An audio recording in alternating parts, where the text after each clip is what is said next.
பட்டணத்தில் படிச்ச பொண்ணு பாடங்களை முடிச்ச கண்ணு காதல் என்னும் பாடம் ஒண்ணு கத்து தாடி பக்கத்தில் நின்னு காதல் என்றும் படிப்பதில்ல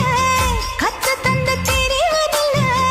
வந்து வந்து தேர உன்ன வாத்தி யாரு தேவையில்லை மின்னலுக்கு என்ன சேல அத விசிறி போடு கீழே மாமனின் சொத்துக்களை பத்திரமா வைப்பது எங்கடமை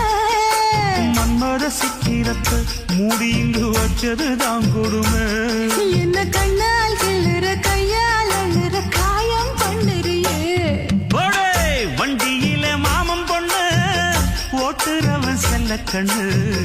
எங்க விட்டு ராணி வாரா எல்லாம் வந்து பார்த்துக்குங்க